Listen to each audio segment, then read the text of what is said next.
day to you beautiful people out there in our digital world. My name is Brian Steele, and I have the privilege of being the pastor here at St. Paul United Methodist Church in Bloomfield Hills and Hazel Park United Methodist Church. And I'm back here for another 5-minute message for you.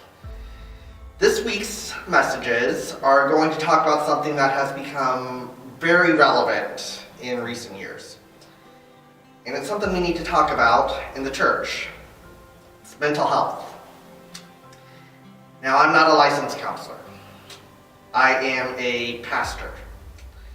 I did get a pastoral counseling degree in addition to all the other stuff I needed to be a pastor, but I am not licensed and I am not a mental health expert.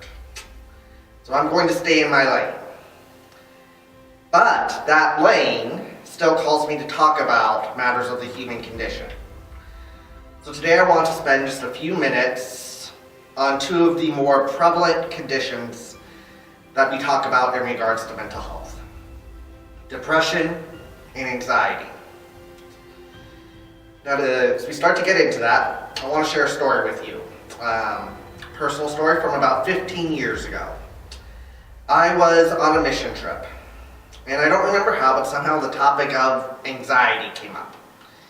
And I remember this one individual just sitting there strumming out a guitar and said something to the effect of, "Well, Jesus says not to be anxious about anything." And yes, Jesus does say that in the Gospel of Matthew, chapter 6. There's also a lot of other things in that passage, but I won't get into that today.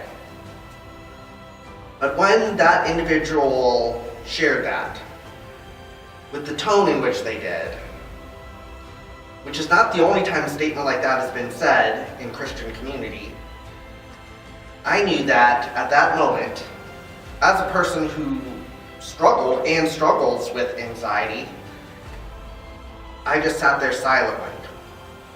And I tried to avoid this individual because they were not a safe person for me.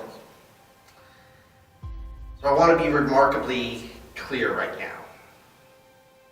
Experiencing anxiety and depression is not sinful. If you read the story of Jesus in the Garden of Gethsemane, he appears to be experiencing so much anxiety that he's sweating blood. And I think in that particular story, he's experiencing that anxiety because his friends had left him. His community of support was not present with him, and he didn't have anybody to process what he was going through with. Again, anxiety and depression are not sinful. Anxiety and depression do not mean any of us are broken people. They don't mean God has left us or that God is upset at us.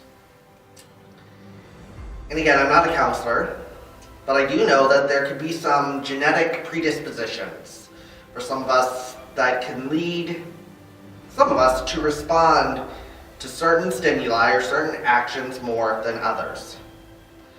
So sometimes anxiety and depression, you can think of them as just temporary companions who can be there for a time to maybe teach us something. Now, some of us may need some extra help in dealing with those temporary companions. It is not sinful if you need that extra help, meaning medication, or counseling, or whatever it may be. Trained counselors and doctors are there for this type of thing. So friends, if you're experiencing anxiety and depression, we here at the church are here. And don't be afraid of trained professionals who are also there and can help you in ways that perhaps the church is not built for. You are not less than for seeking help. That's it. That's what I got today for today's 5-minute message. I'll be back on Thursday with another message that is also centered around mental health. And remember, our digital services are available to you. St. Paul is on YouTube and Hazel Park is on Facebook. And if you live locally in the greater Metro Detroit area, we would be delighted, honored, and grateful to have you at either worship service, 9:45 for St. Paul and 11:15 at Hazel Park every Sunday morning. Love to connect with you and get to know you better, know how we can serve you because you matter. And always remember, friends, God loves you. There's nothing you can do about it. Amen. Go in peace. We'll see you next time.